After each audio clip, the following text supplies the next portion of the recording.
The Jewish festival of Passover is just around the corner, which means there will be a lot of matzah, or unleavened bread, in the shops during the holiday. Jews are forbidden from eating leavened bread in honour of the Israelites who fled Egypt and had no time to let their bread rise. Well, this year matzah will be on tables in the UAE and Bahrain, where Jewish life is flourishing, thanks in part to the signing of the Abraham Accords. Well, for more on that, we're joined by Ibrahim Di Nono, President of the Association of Gulf Jewish Communities, and he joins us tonight from Manama in Bahrain. Good evening to you. Thank you very much for being with us.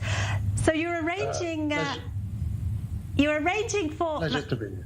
Good to have you. You're arranging for matzah to be brought to the Jewish communities in Bahrain, I understand. Tell us a bit more.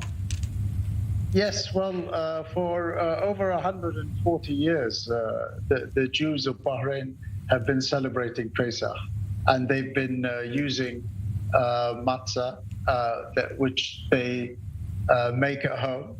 So most of the members of the community knew how to bake matzah, and now here in Bahrain at this time, we got the community all together to actually have a matzah bake, and we're hopefully all going to be sharing in that matzah bake.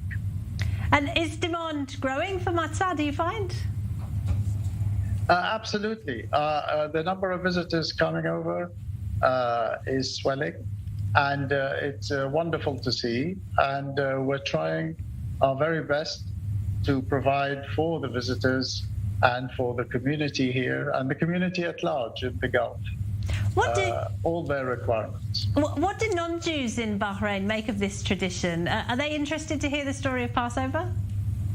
Actually, a lot of them know about it because they've lived with the Jews, so they know their customs. A lot of them understand that we make the bread at this time of year, and it's not something that's strange to them. In fact, only 2 or 3 years ago, I was getting calls from the local Bahrainis who were saying to me they remember they used to try the matzah bread at the time of Passover. Their parents used to tell them about it, and they had Jewish neighbors. So with them having Jewish neighbors, they knew all their customs.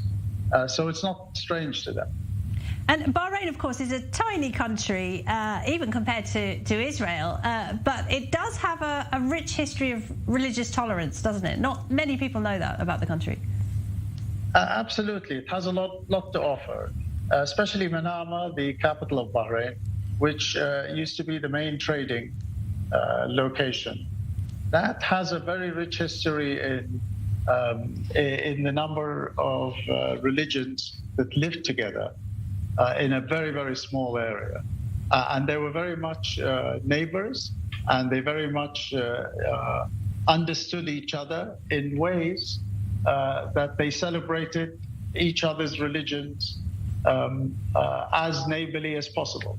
So we have a lot to offer, and our synagogue is actually showing the people exactly what coexistence is all about. We have the 10 Commandments written in Arabic, and we have the 10 Commandments written in Hebrew, and many people, when they come in, they say to me, well, the 10 Commandments is all available in the Quran.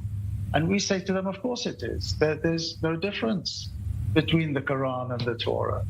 And it breaks down a lot of barriers. They understand what we're praying about. And when we have it in their language, it makes them closer to us. I'm hoping that baking matzah is much easier than baking hamantaschen, the Purim cookies, because personally I found that quite tricky. Absolutely, but this is something I leave to the ladies of the house. Very wise. Very wise. Ibrahim Nono, thank you very much indeed. Lovely to talk to you. Pleasure. Thank you very much.